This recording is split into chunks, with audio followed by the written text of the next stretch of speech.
25वां है, 25वां practice set है ये। और इस प्रैक्टिस सेट में पहला क्वेश्चन दिया हुआ है। पहला क्वेश्चन इस तरह से दिया हुआ है, इसको हल करना है, सोल्व करना है, किस तरह से हमें करना होगा इस सवाल को। तो यहाँ पर एक चीज देखो, इसमें ऐसा कुछ फॉर्मूला भी नहीं बन रहा है इसमें, किस तरह का फॉर्मूला बन जाए कि ए स्क्वायर प्लस बी स्क्वायर या ए स्क्वायर माइनस बी स्क्वायर, कोई ऐसा फॉर्मूला इसमें बन नहीं रहा है। ठीक है, तो इसका मतलब ये कैलकुलेटिव सवाल है, इसमें कैलकुलेट करना पड़ेगा।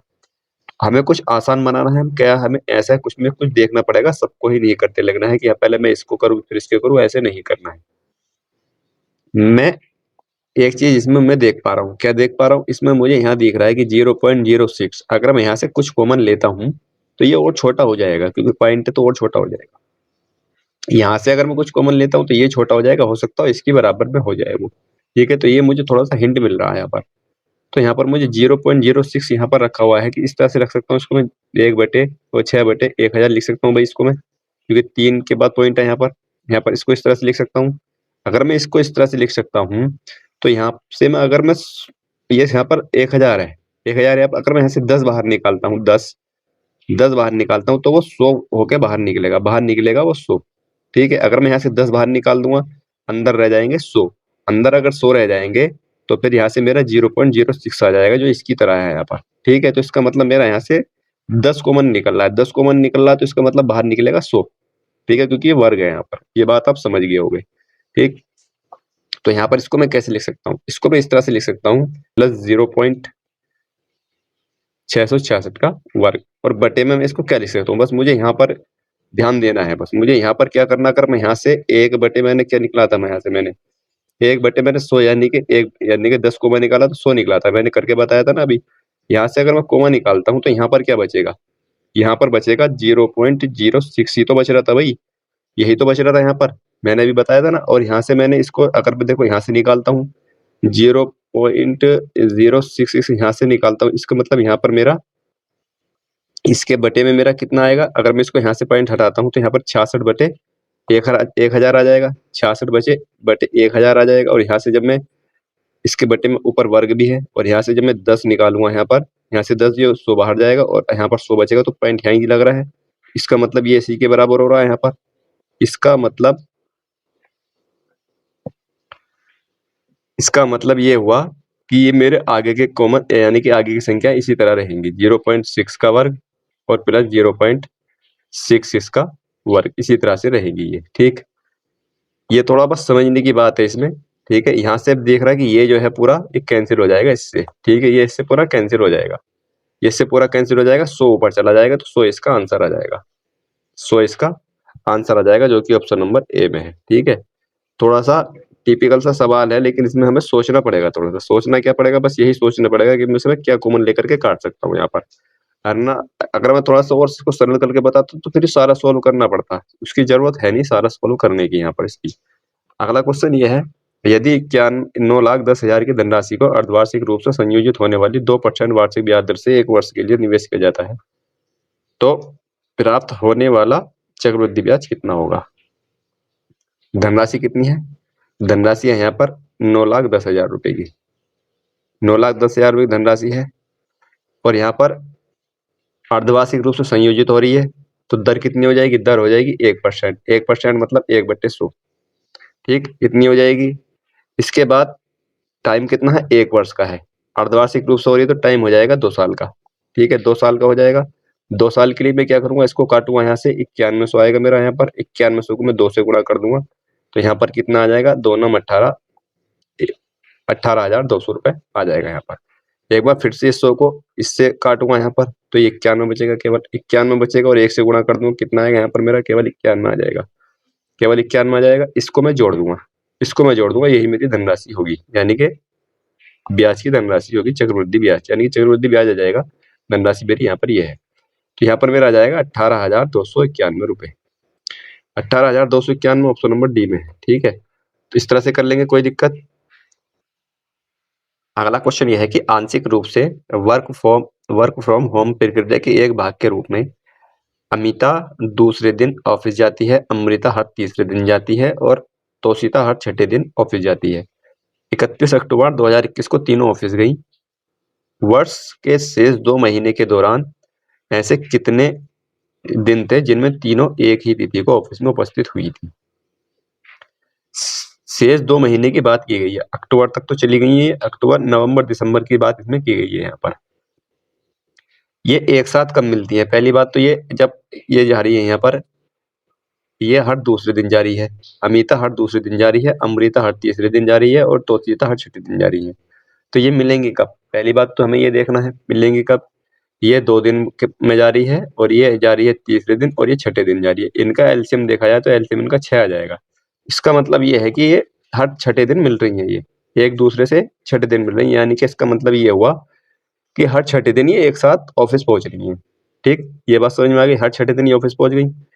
अब मुझे केवल देखना है 2 महीनों में। 2 महीनों में ऐसे कितने दिन थे जिनमें तीनों एक ही तिथि को ऑफिस आई थी। बात करता हूँ नवंबर की। नवंबर में कितने दिन होंगे? 30 दिन होंगे। ठीक है, ये हर छठे दिन जा रही है तो कितनी बार मिली होंगी? 6 पंजे 30, 5 बार मिली होंगी भाई। ठीक है, बात करता हूँ दिसंबर की। दिसंबर में कितने दिन होते हैं? 31 होते हैं। 31 होते हैं तो इसमें कितने दिन, कितनी बार मिली होंगी? इसमें भी 5 ही बार ये मिली होंगी। ठीक है, 5 बार दिसंबर में मिली है और 5 बार नवंबर में मिली है, टोटल 10 बार ये मिली होंगी। ऑप्शन नंबर बी ठीक हो जाएगा इसका। अगला क्वेश्चन ये है कि यदि एक कार 36 किलोमीटर प्रति घंटा की चाल से चलती है तो वह 85 मिनट में एक निश्चित दूरी तय करती है। यात्रा के समय को 51 मिनट तक कम करने के लिए कार को किस चाल से चलाना होगा? इसको उससे भी कर सकते हैं, उस फॉर्मूले से भी कर सकते हैं, लेकिन फॉर्मूले की इसमें जरूरत है ही नहीं। आसान क्वेश्चन है, क्वेश्चन को थोड़ा सा बना करके करेंगे, कोई दिक्कत नहीं। मैं हालांकि फॉर्मूला ही बता सकता हूँ। फॉर्मूला क्या है? स्पीड 1 बटे स्पीड 2 बराबर टाइम 2 बटे टाइम 1। ठीक है, इस तरह से रख लेंगे इसको, लेकिन इसकी जरूरत है नहीं। यहाँ पर रख देंगे, आंसर मुझे पता है जल्दी आ जाएगा, लेकिन थोड़ी सी हम यहाँ प्रैक्टिस कर रहे हैं तो इस चीज की प्रैक्टिस भी होनी चाहिए। यहाँ पर 36 किलोमीटर प्रति घंटे की चाल से चलती है, यानी कि इसकी जो स्पीड है वो 36 किलोमीटर प्रति घंटा की है। 36 किलोमीटर प्रति घंटे की स्पीड है और 85 मिनट में एक निश्चित दूरी तय करती है। 36 की स्पीड से 85 मिनट में कितनी दूरी तय करेगी भैया? कितनी दूरी तय? 85 और गुणा आ जाएगा यहाँ पर 60 आ जाएगा यहाँ पर। ठीक है, ये ऐसा नहीं होगा। यहाँ पर ये, अच्छा यहाँ पर ये स्पीड दी गई थी, जैसे यहाँ पर स्पीड दी गई थी, ये स्पीड थी और ये टाइम था। स्पीड की और टाइम की गुणा करनी पड़ेगी मुझे डिस्टेंस के लिए। ठीक है, तो यहाँ पर मुझे इसकी गुणा करनी पड़ेगी। 85/60 आएगा यहाँ पर।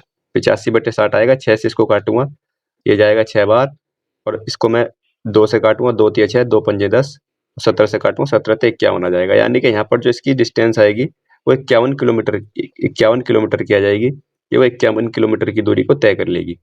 51 किलोमीटर की दूरी तय करेगी, यानी कि जो निश्चित दूरी है वो 51 किलोमीटर की है। बोला है कि यात्रा के समय को 51 मिनट तक कम करने के लिए कार को किस चाल से चलाना होगा? यानी कि कार को 51 मिनट तक कम करने के लिए, यानी 51 मिनट में कोई दूरी तय करनी है। ये वाली दूरी 51 मिनट में तय करनी है, तो स्पीड क्या होनी चाहिए? कुल मिला के ये पूछा है यहाँ पर। तो कितनी होनी चाहिए? 51 किलोमीटर की जो है दूरी है, और टाइम कितना है? बटे में टाइम आएगा। टाइम कितना है? 51 मिनट का। 51 मिनट, मिनट घंटे में बनाना है मुझे, क्योंकि किलोमीटर प्रति घंटा में चाहिए, तो मुझे 60 करना पड़ेगा यहाँ पर। 51 से 51 कट जाएगा तो 60 किलोमीटर प्रति घंटा की चाल हो जाएगी। 60 किलोमीटर प्रति घंटे की चाल हो जाएगी। ऑप्शन नंबर सी ठीक हो जाएगा। ठीक है, इस तरह से भी कर लेंगे और उस फॉर्मूले से भी कर सकते हैं, लेकिन मुझे कुल मिला के ये बताना था। ठीक है, उससे भी बता सकता हूँ, उससे वो तो आसान है। ठीक है, अगला क्वेश्चन ये है कि 6 सेमी, 8 सेमी और 10 सेमी व्यास वाले 3 ठोस गोलों को एक साथ पिघलाकर एक ठोस गोला बनाया जाता है। इसकी त्रिज्या ज्ञात करनी है। भाई गोलों को पिघलाया जा रहा है, ये व्यास है उनके 6, 8, 10 सेमी के, उनको पिघला करके एक गोला बनाया जा रहा है। तो इसका मतलब यह है कि जो बड़ा वाला गोला होगा, जो यहाँ पर बड़ा वाला गोला होगा 4/3 पाई r⁻3, इसका जो आयतन होगा बाकी इन सभी के आयतन के बराबर होगा। यही बात है। ठीक है, इस तरह से करेंगे इसको। 4/3 पाई तो सभी में ही आएगा, 4/3 पाई सभी में आएगा। और यहाँ पर इनकी त्रिज्या का घन कितना हो जाएगा? यानी कि इसका ये व्यास दे रखा, तो व्यास में त्रिज्या कितनी हो जाएगी? 3 हो जाएगी। 3 का घन 27 आ जाएगा। ठीक है, इसी तरह से ये 4 हो जाएगी, 4 का 64 आ जाएगा, और यहाँ पर 10 की 5 आ जाएगी, 125 आ जाएगा यहाँ पर। ये ठीक है, जोड़ सकते हैं, इसको जोड़ लेंगे। यानी कि 4/3 पाई से 4/3 पाई तो कर जाएगा, r⁻3 आएगा यहाँ पर। r⁻3 बराबर, इसको जोड़ेंगे, 5 4 9 ये 6 आ जाएगा यहाँ पर। 6 2 8, 2 10 11 आ जाएगा यहाँ पर, और यहाँ पर 216 आ जाएगा। यानी कि r का मान जो आ जाएगा यहाँ पर, तो r का मान 6 आ जाएगा। r का मान 6 आ जाएगा। ऑप्शन नंबर डी ठीक हो जाएगा। यही इसमें बताना था। बड़े वाला जो घन बना है उसकी त्रिज्या कितनी होगी, ये इसमें बताना था। अगला क्वेश्चन यहाँ पर दिया हुआ है। अगला क्वेश्चन इसी में है कि छठा क्वेश्चन, 36 वस्तुओं का क्रय मूल्य n वस्तुओं के विक्रय मूल्य के बराबर है। यदि 20% लाभ है तो n का मान बताना है कितना होगा यहाँ पर। ठीक है, तो इसको बिठा देते हैं। यहाँ पर 36 वस्तुओं का क्रय मूल्य दिया हुआ है, 36 वस्तुएं हैं, इनका जो सीपी है किसके बराबर है, n वस्तुओं के एसपी के बराबर है यहाँ पर। तो यहाँ से सीपी एसपी का रेशियो निकाल सकता हूँ। सीपी कितना आ जाएगा, सीपी एन आ जाएगा, और एसपी यहाँ पर कितना आ जाएगा, एसपी यहाँ पर 36 आ जाएगा। इनका रेशियो निकल गया दोनों का, इनका मान निकल गया यहाँ पर। यदि 20% का लाभ है, 20% का लाभ है तो सीपी एसपी कितना होगा यहाँ पर, 20% का लाभ है, 20 पंजे 100 यानी कि 5 एसपी हो जाएगा, और 5 सीपी हो जाएगा, 6 एसपी हो जाएगा। ठीक है, इतनी बात समझ गए। यहाँ पर दिया हुआ है एसपी का मान 36, तो एसपी का मान तो 36 यहाँ पर दे ही रखा है, यानी कि 6 गुना हो रहा है, तो इसको ही मुझे 6 गुना करना पड़ेगा सीपी को, तो 6 पंजे 30 आ जाएगा। यानी कि जो सीपी होना चाहिए, यानी कि सीपी कितना है, एन है, तो ये सीपी इसकी जगह कितना होना चाहिए, 30 होना चाहिए। ऑप्शन नंबर डी ठीक हो जाएगा। अगला क्वेश्चन दिया हुआ है। अगला क्वेश्चन दे रखा है कि 7 साल पहले प्राची की उम्र अपनी बेटी की उम्र से 4 गुना थी, अब से 4 साल के बाद प्राची की उम्र अपनी बेटी की उम्र से 2.5 गुना हो जाएगी। तो दे रखा है कि 7 साल पहले प्राची की उम्र अपनी बेटी की उम्र की 4 गुना थी। ये प्राची है यहाँ पर, और इसकी बेटी डॉटर है यहाँ पर। 7 साल पहले कितनी थी ये 7 साल पहले 4 गुनी थी अपनी बेटी से, यानी कि कब थी, 7 साल पहले। इसको माइनस का 7 लिखेंगे, 7 साल पहले वो। 4 साल के बाद ये कितनी हो जाएगी, 4 साल के बाद ये अपनी बेटी की 2.5 गुना हो जाएगी। 2.5 गुना का मतलब होता है 5/2, यही तो होता है 2.5 गुना का। यानी कि अगर ये 5 थी तो इसकी बेटी 2 साल की रही होगी। ये कब है, ये 4 साल के बाद होगा। ठीक है, ये 4 साल के बाद डिफरेंस आएगा। आगे क्या बोला है, आगे बोला प्राची और उसकी बेटी की वर्तमान उम्र बतानी है। यहाँ पर देखो, यहाँ पर कितना जुड़ रहा है, 1 जुड़ रहा है, और यहाँ पर भी 1 जुड़ रहा है, तो इसका मतलब मेरा ये रेशियो बैलेंस है यहाँ पर, इसकी बैलेंस करने की जरूरत नहीं पड़ेगी मुझे। वो दूसरा तरीका मैं इसलिए बताऊंगा वो, कि यहाँ पर जो रेशियो आता है उसको बैलेंस ना करना पड़े, तो इसलिए मैं दूसरा तरीका बताऊंगा। हालांकि वैसे एक ही तरीका इनफ है करने के लिए।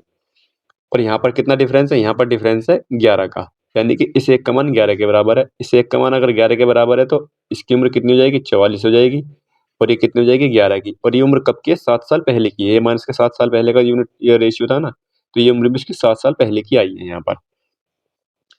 इसका मतलब 7 साल पहले की उम्र है, तो इसकी वर्तमान उम्र कितनी होगी, वर्तमान उम्र के लिए मुझे दोनों में इनको जोड़ करके 14 जोड़ना पड़ेगा, या दोनों में 7 जोड़ करके इनको जोड़ना पड़ेगा। तो ये आ जाएगा यहाँ पर 55, 55 में अगर मैं 14 जोड़ता हूँ तो 69 आ जाएगा। ठीक है, यानी कि इनकी वर्तमान उम्र जो है वो 69 वर्ष की है। ऑप्शन नंबर ए ठीक हो जाएगा।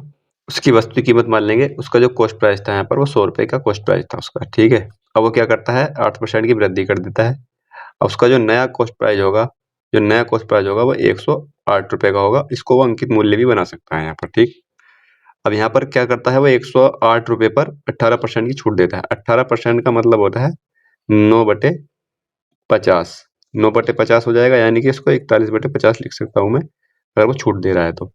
इसका मतलब वो यहाँ पर 41/50, 50 इसने यहाँ पर छूट दे दी 18% की 108 पर। इसको मैं कैलकुलेट करूंगा, क्या करना है तरीका होगा, 108 की 41 से गुणा करूंगा, फिर 50 से भाग करूंगा, नहीं ऐसा नहीं करना है। ठीक है, इसका दूसरा तरीका ये होगा, तरीका यहाँ पर दोनों को मैं इसको दोगुना करूंगा, इसको भी इसको भी दोगुना, इसको इसलिए कर रहा हूँ मैं ताकि मेरे नीचे ये 100 आ जाए। यहाँ पर 100 आ जाएगा, ये 82 हो जाएगा। 82 की और 108 की गुणा मुझे करनी है बस, 82 की और 108 की मुझे गुणा करनी है। ये 82 से तो ऑलरेडी पहले ही है, 100 से गुणा करूंगा, 8 से करूंगा, 8 दूनी 16, 8 टू 64, और 1 65 आ जाएगा। यानी कि यहाँ पर इसको जोड़ूंगा 5, यह आ जाएगा मेरा यहाँ पर 8856। ठीक है भाई, ये मेरा 8856 आ जाएगा जब मैं इसकी गुणा करूंगा। ठीक है, 8856 आ जाएगा। तो ये तरीका होगा गुणा करने का। ठीक है, वो नहीं इसकी गुणा करो फिर भाग करो, बहुत लंबा हो जाएगा। तो यहाँ पर बोला है कि मूल कीमत पर वास्तविक छूट कितनी थी। भाई मूल कीमत उसकी क्या थी, ये थी, तो इस पर छूट कितनी आ रही है, यही तो बताना है इसमें कितनी छूट आ रही है। भाई यहाँ पर 11.44 की आ रही है, 11.44 की छूट थी। ऑप्शन नंबर कौन सा हो जाएगा, ऑप्शन नंबर बी ठीक हो जाएगा, ऑप्शन नंबर बी। ठीक है, अगला क्वेश्चन ये है कि यदि एक समकोण त्रिभुज का कर्ण और आधार क्रमशः ये है, तो त्रिभुज का परिमाप बताना है कितना होगा। ये त्रिभुज है, समकोण त्रिभुज इस तरह से बनेगा। ठीक है, समकोण त्रिभुज बन गई, इसका कर्ण ये वाला हो गया, लंब ये हो गया, और आधार ये हो गया यहाँ पर। ठीक है, इसका जो आधार है, कर्ण कितना है, कर्ण इसका 65 है, और इसका आधार है यहाँ पर 60 सेंटीमीटर। ये बताना है कितना होगा लंब, लंब कितना होगा यहाँ पर। तो लंब का क्या होता है भाई, कर्ण का वर्ग बराबर लंब का वर्ग और प्लस का आधार का वर्ग, यही तो होता है। ठीक है, आधार का वर्ग और इस पर यहाँ पर वर्ग कर रखा तो जरूरत नहीं है। ठीक है, यही तो होता है। मुझे क्या निकालना है, मुझे निकालना है लंब का वर्ग, तो कर्ण के वर्ग में से आधार का वर्ग घटा दूंगा यहाँ पर मैं। ठीक है, इतनी बात समझ गए। कर्ण के वर्ग में से 65 के वर्ग में से क्या घटाऊंगा, 60 का वर्ग। अब क्या मैं इनका वर्ग निकालूंगा, नहीं, वर्ग नहीं निकालना है मुझे इनका भी, इनका वर्ग निकाल करके नहीं करना है। इसका दूसरा तरीका देखो क्या होगा, मुझे पता है कि ए स्क्वायर माइनस का बी स्क्वायर का मतलब क्या होता है, ए माइनस का बी और ए प्लस बी होता है। ठीक है, यही तो होता है। मैं इसको भी इसी तरह से लिख सकता हूँ, 65 माइनस का 60 और दूसरी जगह लिख दूंगा 65 प्लस 60। ये भी तो कर सकता हूँ, गुणा इनका वर्ग करने से घटाने से बेटर मैं ये कर लूंगा। यहाँ पर 5 बचेगा और ये कितना हो जाएगा, यहाँ पर 125 हो जाएगा। ठीक है, 125 हो जाएगा, कितना आ जाएगा, 625 आ जाएगा। यहाँ पर ये 625 आ जाएगा तो लंब का वर्ग कितना आ गया, 36 आ गया। तो लंब का मतलब लंब कितना हो जाएगा, वर्ग में यहाँ पर चढ़ाऊंगा तो ये आ जाएगा 25 यहाँ पर। ठीक है, 25 आ जाएगा यहाँ पर। इसका मतलब ये जो है 25 सेंटीमीटर का है। सवाल में क्या पूछा, सवाल पूछा है त्रिभुज का परिमाप, इसका परिमाप पूछा है, यानी कि इन सबके योग पूछा है कितना है, 65, 25 और 60। इनका योग कितना आ जाएगा, इनका योग आ जाएगा यहाँ पर 6 2 8 और 6 6 12 और 2 14, यानी कि 5 5 10 और 3 15। ठीक है, यानी कि 150 आ जाएगा। ऑप्शन नंबर बी ठीक हो जाएगा इसका। ठीक है, कर लेंगे इस तरह से। अगला क्वेश्चन ये है कि एक साझेदारी के व्यापार की कुल पूंजी 40,000 रुपए है, जिसमें से आधी ए ने लगाई तथा शेष बी और सी ने मिलकर बराबर लगाई है। यहाँ पर ए है, ये बी है और यहाँ पर ये सी है। इन तीनों ने कुछ राशि लगाई है, 40,000 रुपए की टोटल राशि है, जिसमें से आधी केवल किसने लगाई है, ए ने। ए ने जो लगाई है वो 20,000 रुपए लगाए हैं, ए ने 20,000 रुपए लगाए हैं। इन्होंने बाकी का जो शेष राशि बची है उसका आधा आधा लगाया, यानी कि 10,000 इसने लगाए होंगे और 10,000 इसने लगाए होंगे। ये बात समझ में आ गई। अब यहाँ पर इनकी राशि आ गई, इनका यहाँ पर रेशियो ले सकता हूँ, 2 1 और 1 के रेशियो में आ जाएगा इनका रेशियो। ठीक है, बोला है कि डी जो है व्यापार का प्रबंधक बनाया गया है। तय किया गया है कि डी को कुल लाभ का 10% दिया जाएगा, 10% दिया जाएगा कुल लाभ का। यहाँ पर कुल लाभ है, यानी कि जो डी है इसको इसका 10% यानी कि 1260 रुपए मिल जाएगा। ठीक, इसके बाद बोला लाभ को आपस में पूंजी के अनुपात में बांटने से पहले बी और सी को अलग अलग कुल लाभ का 5% दिया जाएगा। कुल लाभ का 5% दिया जाएगा बी को और सी को। ए का मान पूछा है तो मैं यहाँ पर 10% निकाल दूंगा इसका फिर से यानी कि 5% इसके लिए, 5% इसके लिए, 10% यानी कि बी और सी इन दोनों को भी 1260 रुपए मिल जाएंगे। ये बात समझ में आ गई। ठीक, अब बोला है कि अब जो बचा हुआ लाभ है उसको बांटना है इस अनुपात में। टाइम बराबर सबके लिए, टाइम अगर सबके लिए बराबर है तो मेरा प्रॉफिट भी इसी रूप में बटेगा, 2 1 1 के अनुपात में ये प्रॉफिट बटेगा। यहाँ पर कुल कितना है, 12,600, 12,600 रुपए है। इसको मुझे इसमें से घटाना है, इसको मुझे इसमें से घटाना है, ये आ जाएगा मेरा 252,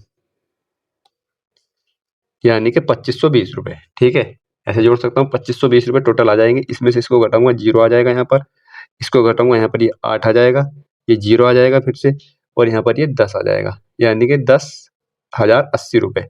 10,080 रुपए इस रेशियो में बांटे जाएंगे।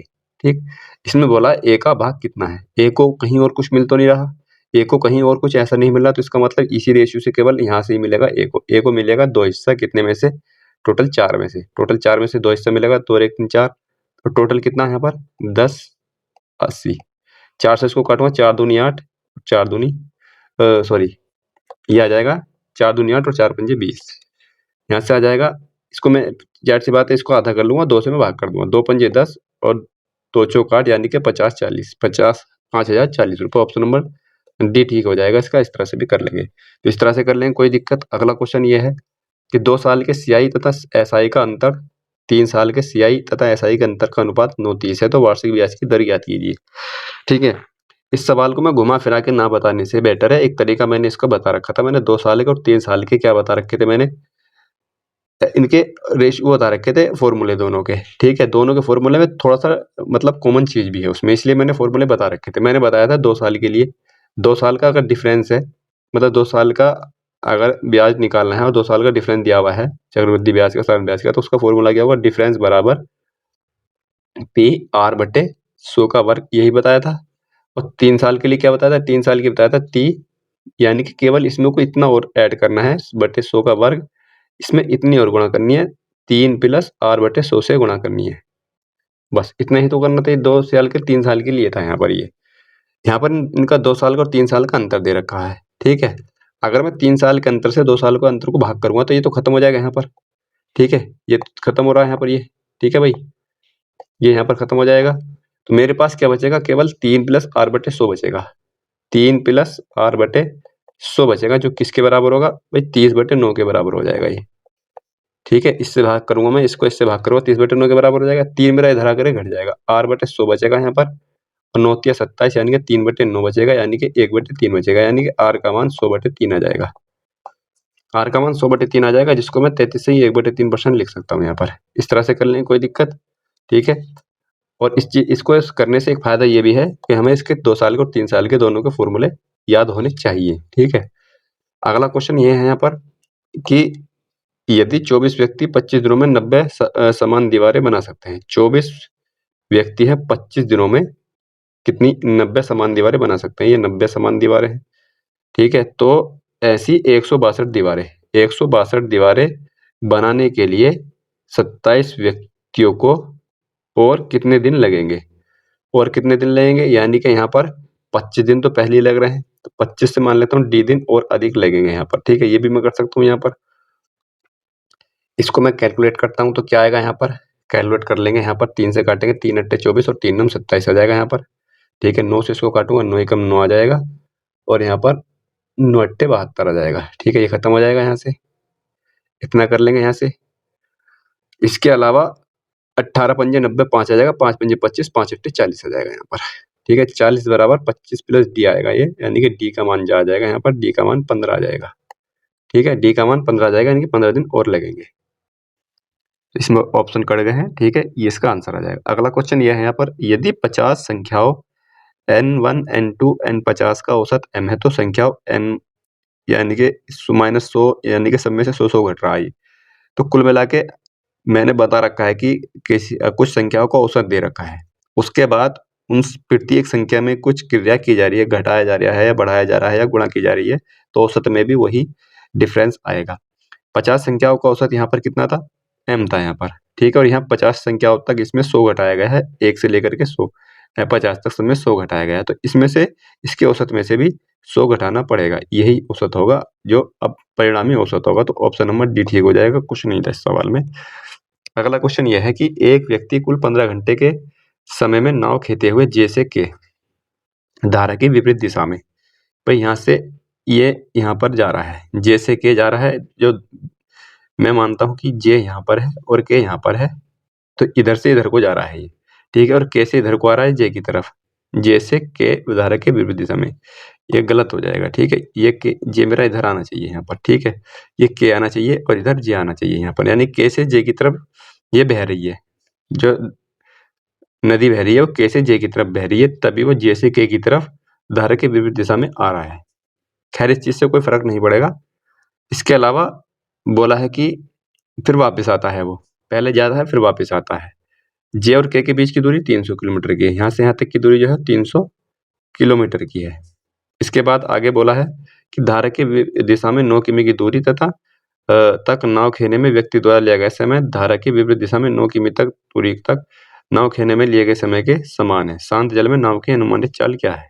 तो अच्छा क्वेश्चन है ये, बोट एंड स्ट्रीम का अच्छा क्वेश्चन है। तो यहाँ पर इतनी चीज हमारे पास है। यहाँ पर हमें क्या करना है, पहले मैं क्या करता हूँ, इसमें मुझे ds रखना पड़ेगा, us रखना पड़ेगा, b रखना पड़ेगा और यहाँ पर w लेना पड़ेगा। यहाँ पर किसी के मान इसमें दिए हुए नहीं है, तो मुझे कुछ मानना पड़ेगा यहाँ पर, ठीक है। मानना क्या पड़ेगा, ये b और w ही मानता हूँ मैं, और कुछ इसमें से ज्यादा नहीं मानता।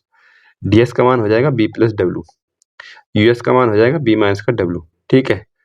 यहाँ पर ये 300 किलोमीटर की दूरी है, इसके साथ जाता है और वापस आता है, या विपरीत जाता है और इसके साथ में आ जाता है, तो उसको कितने घंटे लगते हैं, 15 घंटे में ये कर लेता है इस काम को, ठीक।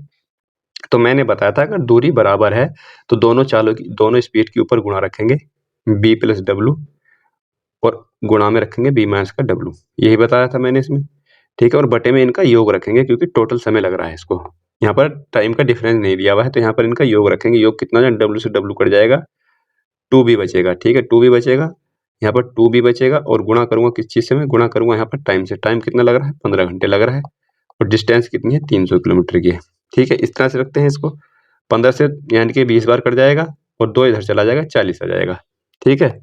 कुल मिला के यहाँ पर मेरा जो आएगा 20 इसको हटा दूंगा, यहाँ पर मेरा बराबर का 40 आ जाएगा। इतना मैं कर सकता हूँ भाई, इतना मैं कर सकता हूँ क्या? अब मेरे पास एक चीज ये बन गई है। अब मैं यहाँ पर आता हूँ इस जगह पर, धारा की दिशा में 9 किलोमीटर की दूरी तक नाव खेने और धारा के विपरीत दिशा में 3 किमी तक दूरी नाव खेने में उसको लिए गए यानी कि इसमें जो समय लिया गया बराबर है वो, ठीक है। यानी कि यहाँ पर जो समान धारा की दिशा में जो उसको 9 किलोमीटर की दूरी और ये विपरीत दिशा में 3 किलोमीटर की दूरी में जो समय लगता है वो बराबर होता है यहाँ पर, ठीक है भाई। ये क्या था, ये स्पीड है, यहाँ पर टाइम लगा है कुछ उसको, और ये जो है उसकी डिस्टेंस है। स्पीड और टाइम डिस्टेंस के क्या होते हैं, व्युत्क्रम के अनुपात में होते हैं, ठीक है। ये चीज मैंने बता रखी है, पीछे भी कुछ ऐसे क्वेश्चन आ गए हैं, ठीक है। जब ये अनुक्रम के अनुपात में होते हैं तो क्या करते हैं, तो हम यहाँ पर सीधी सीधी गुणा कर देते हैं यहाँ पर, लेकिन ये व्युत्क्रम के अनुपात में है। मान लिया जैसे मैं ये समझा रहा हूँ यहाँ पर कि यहाँ पर रुपए हैं और यहाँ पर टाइम है, और जो प्रॉफिट है मेरे पास यहाँ पर अगर 2 रुपए हैं, 2 महीने का समय लगता है, टोटल फिर कितना हो जाएगा, 4 हो जाएगा। यहाँ पर मैं गुणा करूंगा क्योंकि ये एक दूसरे के अनुक्रम के अनुपात में है। लेकिन अगर मेरे पास यहाँ पर ये 2 नहीं है ये वाला, तो यहाँ पर मैं 4 है ये अब मैं क्या करूंगा यहाँ पर इस 2 को लाने के लिए, तो अब मैं क्या करूंगा, इससे इसकी भाग करूंगा, ठीक है। इससे इसकी भागी तो करनी पड़ेगी मुझे, तभी तो मेरा यहाँ पर 2 आएगा, ठीक है। कुल मिला के ये चीज समझनी होगी, ठीक है। ज्यादा भारी नहीं है, बहुत आसान चीजें हैं ये, ठीक है। ये कब आती है, प्रैक्टिस से आती हैं। तो यहाँ पर इतना इतना बात आ गई। यहाँ पर ये इसको 9 किलोमीटर की दूरी है, यहाँ पर इसकी 3 किलोमीटर की दूरी तय करने में जो समय लिया गया बराबर है। तो समय कितना होगा, समय के लिए मैं क्या करूँगा, इससे इसकी गुणा करूंगा, 3 की और b प्लस डब्ल्यू की 9 की और उसकी गुणा करूंगा। इसका मैं रेशियो भी ले सकता हूँ, यहाँ से इसको रेशियो ले लूंगा, 3:1 के रूप में रख सकता हूँ इसको मैं, ठीक है। इस रेशियो को मैं 3:1 के अनुपात में रख सकता हूँ यहाँ पर। तो यानी कि ये जो समय होगा यहाँ पर इसकी गुणा करूंगा, 3 की मैं यहाँ पर गुणा करूंगा, तो मेरे पास बराबर समय आ जाएगा। यानी कि b प्लस डब्ल्यू जो होगा वो 3b माइनस डब्ल्यू के बराबर होगा। इस समय आ चुका है यहाँ पर। यहाँ पर b प्लस डब्ल्यू बराबर 3b माइनस का 3w आ जाएगा। तो यहाँ से मेरा क्या निकल के आ जाएगा, ये w इधर आ जाएगा और ये इधर घट जाएगा। यानी कि b का मान जो आ जाएगा, b का मान 2b का मान 4w आ जाएगा, यानी कि b का मान 2w आ जाएगा। इतना कर सकते हैं यहाँ पर हम, यानी कि यहाँ पर b का मान 2w आ जाएगा। इतनी बात से यहाँ पर b का मान 2w आ चुका है, b का मान 2w। अब b का मान 2w मैं यहाँ पर रख दूंगा, यहाँ पर 3w हो जाएगा, ठीक है। और यहाँ पर w बचेगा, 3w और यहाँ पर 2w बचेगा, यानी कि यहाँ पर बचेगा मेरे पास 3w और यहाँ पर केवल w बचेगा और नीचे आ जाएगा मेरे पास 2w, ठीक है भाई। 2w आ जाएगा, w से w कट जाएगा, बराबर 40 है यहाँ पर, यानी कि 80/3 आ जाएगा। w का मान 80/3 आ जाएगा। अब यहाँ से w का मान मेरा 80/3 आ गया है। w का जगह थोड़ी सी कम है, यहाँ पर w का मान आ जाएगा 80/3। w का मान अगर 80/3 आ गया तो मुझे चाहिए क्या भाई, मुझे चाहिए शांत जल में नाव की चाल, तो मुझे b भी चाहिए यहाँ पर। तो b कितना था, b का मान था, b का मान कितना था भाई, b का मान था यहाँ पर b बराबर 2w था, ठीक है। b का मान 2w आया था यहाँ पर, तो मुझे b का मान चाहिए। b का मान के लिए मैं क्या करूंगा, b का मान आ जाएगा मेरा 180/3। b का मान मेरा 180/3 आ जाएगा, तो यही मेरा आंसर आ जाएगा। इसको मैं कैलकुलेट करूंगा, 3 पंजे 15 आ जाएगा और यहाँ पर एक बचेगा 3 एकम 3, 3 तीनों 3 तीनों, यानी कि 51.33 आ जाएगा। ऑप्शन नंबर ये ठीक हो जाएगा इसका। तो इस तरह से कर लेंगे इसको, 51.33 आ जाएगा, ये मेरा इसका आंसर है। थोड़ा सा सवाल इसमें कुछ ऐसा कुछ दे नहीं रखा, तो इस तरह से समीकरण ये बनेगी यहाँ पर। अगला क्वेश्चन यहाँ पर यह है, वह सबसे बड़ी संख्या ज्ञात कीजिए जिसे 527 और 632 को विभाजित करने पर शेषफल 7 और 8 प्राप्त होते हैं। तो इसमें हम क्या करते हैं, इसमें से इसको घटाते हैं, उसका एचसीएफ निकाल देते हैं यहाँ पर। इसमें से ये 520 बचेगा और 632 में से 8 जाएगा, तो यहाँ पर ये 624 बचेगा। 520 और 624 का एलसीएम क्या हो सकता है, इसका एलसीएम हो जाएगा यहाँ पर 5 दूनी 102, इसका एलसीएम होना चाहिए, ठीक है भाई। 102 इसका एलसीएम हो सकता है क्या, 180 5 से काटूंगा 5 104 होना चाहिए, ठीक है। 104 होना चाहिए, तो मैं इसको देख सकता हूँ यहाँ पर 520 में से 624 से 520 को घटाता हूँ तो 4 बचेगा, ये 0 आ जाएगा, यानी कि 104 ही हो जाएगा इसका एलसीएम जो होगा 104 ही हो जाएगा। वो सॉरी एचसीएफ इसका 104 हो जाएगा। तो वो जो बड़ी संख्या 104 है, अगर हम इसको भाग करें तो मेरा 7 बचेगा, इसको भाग करूंगा तो 8 बचेगा। अगला क्वेश्चन ये है, पाइप पी किसी टैंक को 4/9 भाग, यानी कि टैंक का 4/9 भाग 28 घंटे में भर सकता है। 4/9 भाग 28 घंटे में भरता है, तो टोटल भाग 4 7 28 और 7 9 63, यानी कि पी जो है टोटल भाग 63 घंटे में भरेगा, ठीक। क्यू उसी टैंक को 3/5 भाग 27 में, 3 9 27, 5 9 45, क्यूब जो भरेगा वो 45 मिनट में भरेगा, ठीक है भाई। आगे बोला पी और क्यू दोनों को 3 घंटे के लिए खुला जगह है, यानी कि यहाँ पर इनका एलसीएम ले सकता हूँ। एलसीएम कितना आ जाएगा, मैं यहाँ पर ले सकते हैं 63। अगर मैं यहाँ पर रखता हूँ तो 45 से काटने के लिए मेरे पास कितना होना चाहिए यहाँ पर मेरे पास अगर 3 होना चाहिए 9, यानी कि यहाँ पर 5 आना चाहिए मेरा। ठीक है भाई, तो ये मेरा एलसीएम आ जाएगा। यहाँ पर ये मेरा एलसीएम आ गया 63 कर जाएगा, 5 बचेगा और 5 नम 45 9 सत्ते 63, यानी कि इनके दोनों की यूनिट भी आ जाएंगी। यहाँ पे पी की यूनिट आ गई, उसके साथ आएगी यूनिट, मतलब इनकी एफिशिएंसी आ गई इनकी। सॉरी, ये पी की एफिशिएंसी आ जाएगी 5 और क्यू की आ जाएगी 7। यहाँ पर दोनों को 3 घंटे के लिए खुला रखा जाता है। 3 घंटे के लिए दोनों भरने वाले हैं। 5 और 7 12 यूनिट काम कर रहे हैं ये, और 3 घंटे के लिए खोला जा रहा है। तो यहाँ पर 36 घंटे इन्होंने, यानी कि 36 काम इन्होंने कर लिया होगा। आगे बोला फिर केवल आर को खोल दिया गया। आर की कोई बात नहीं की गई थी, आर को खोल दिया जाता है और यह टैंक को 8 घंटे में खाली कर देता है। ठीक है भाई, 36 ही तो भरा था अभी केवल 36 ही भरा था और टैंक जो है खाली करने वाला है। तो इसको खाली करेगा 8 चौक 32, 8 घंटे में खाली कर देता है। टोटल कितनी है 36, यहाँ पर 36 है बटे 8 आ जाएगा। यहाँ पर इसकी जो इफिशियंसी आएगी आर की, तो ये आ जाएगी यहाँ पर 4 नम 36 और 4 दूनी 8, यानी कि 4.5 की इफिशियंसी इसकी आ जाएगी। फिर 4.5 की इफिशियंसी इसकी आ जाएगी। अब बोला है पाइप पी क्यू आर को एक साथ खोल दिए जाने पर वही खाली टैंक कितने समय भर जाएगा। टोटल टैंक कितना है 63 गुणा 5, 63 गुणा 5 टोटल टैंक है। 7 5 12 दोनों भर रहे हैं और 4.5 खाली हो जाएगा। 12 में से 4.5 एक साथ अगर खोला जाएगा तो इतना भरा जाएगा और 4.5 खाली होगा। तो कितना भरा जाएगा, केवल ये भरा जाएगा 7.5, ये तो भरा जाएगा 7.5 टोटल भरा जाएगा। वो 7.5 भरा जाएगा। एक कितने में चल रहा है, घंटे में। 1 घंटे में इतना भरा जाएगा। पॉइंट से पॉइंट कटेगा ऊपर, यानी कि इसको काट सकता हूँ मैं 5 से काट सकता हूँ। 5 से कट जाएगा, 5 एकम 5 और 5 पंजे 25, ये कट जाएगा मेरा। यहाँ पर 3 से काटूंगा, 3 दूनी 6, 3 एकम 3 और 3 पंजे 15। 5 से काटूंगा, 5 दूनी 10 और 5 चौक 20 और 5 दूनी 10, यानी कि 42 घंटे में भरना चाहिए। ठीक है, 42 घंटे इसका आ जाएगा। कर सकते हैं भाई इसको, 42 घंटे इसका आंसर आ जाएगा, ऑप्शन नंबर डी। ठीक है, अच्छा क्वेश्चन है। अगर 2 कक्षाएं हैं ए और बी, यदि 7 विद्यार्थियों को ए से बी में स्थानांतरित किया जाता है और बी में 1 से दूनी संख्या में विद्यार्थी होंगे, यानी कि अगर ए से बी में यदि 7 विद्यार्थियों को ए से बी में भेजा जाता है तो बी में जो है ए से दोगुनी संख्या में विद्यार्थी हो जाएंगे यहाँ पर। ठीक है, तो इस तरह से दिया हुआ है। तो यहाँ पर हम कैसे करेंगे इसको, यहाँ पर कक्षा ए है, ये कक्षा ए दी भी है, यहाँ पर कक्षा ए और कक्षा बी, इसमें कुछ विद्यार्थी थे। यदि 7 विद्यार्थी को ए से निकाला जाता है, ए से 7 विद्यार्थियों को निकाल के बी में 7 विद्यार्थी बढ़ा दिए जाते हैं, यहाँ पर उन्हीं विद्यार्थियों को भेज दिया जाता है। तो अब बोला है कि बी में ए से दोगुनी संख्या में विद्यार्थी हो जाएंगे, यानी कि ए से दोगुनी संख्या में बी में विद्यार्थी हो जाएंगे। इसको मैं इस तरह लिख सकता हूँ, 2a माइनस का 2 सत्ते 14 और b प्लस 7 लिख सकता हूँ। या इसको मैं 2a माइनस का b बराबर का 21 लिख सकता हूँ। ये पहला समीकरण हो जाएगा। दोनों कक्षा, अब बोला है कि यदि 3 विद्यार्थियों को बी से ए में भेजा जाता है। अब 3 विद्यार्थियों को बी से ए में भेजा जाता है, यानी कि ए में 3 विद्यार्थी बढ़ाए जाते हैं और बी में 3 विद्यार्थी कम करे जाते हैं। तो अब ये दोनों बराबर हो जाएंगे। दोनों बराबर हो जाएंगे तो ए माइनस बी का मान कितना हो जाएगा, ए माइनस बी का मान आ जाएगा यहाँ पर माइनस का 6 आ जाएगा। ये 3 इधर जाकर माइनस में हो जाएगा। तो यहाँ पर ये दोनों समीकरणों को हम हल कर सकते हैं यहाँ पर। ठीक है, इसमें से इसको मैं घटा दूंगा, इसमें से इसको घटाऊंगा तो यहाँ पर ए बचेगा, केवल ए बचेगा यहाँ पर, ए बचेगा और ये हो जाएगा यहाँ पर 27, यानी कि ए का मान जो आ जाएगा 27 आ जाएगा। ए का मान अगर 27 है तो बी का मान कितना आ जाएगा, बी का मान आ जाएगा यहाँ पर 27, बी का मान आ जाएगा यहाँ पर इधर ही माइनस में 27 33, यानी कि बी का मान 33 आ जाएगा। बी का मान यहाँ पर 33 आ जाएगा और ए का मान 27 आ जाएगा। इस तरह से निकाल सकते हैं। अगर मैं इसको ट्रिक से बताऊं या वैसे बताने लगूं तो थोड़ा सा ये गलत हो जाएगा, मतलब सही रहेगा नहीं। यहाँ पर थोड़ा सा ये आसानी रहेगी क्योंकि इसमें थोड़ा सा घुमा दिया गया है ये सवाल को। ठीक है, इतना हो जाएगा यहाँ पर ए 27 और बी 33। अब बोला है कि दोनों कक्षाओं में विद्यार्थियों की संख्या के बीच धनात्मक अंतर कितना है, धनात्मक अंतर कितना है इनके बीच में। ऑप्शन नंबर बी ठीक हो जाएगा, ऑप्शन नंबर बी ठीक हो जाएगा, 6 का अंतर है। ठीक है, अगला क्वेश्चन यह है यहाँ पर कि वर्ष 2020 में ए और बी की आय का अनुपात 5:4 था।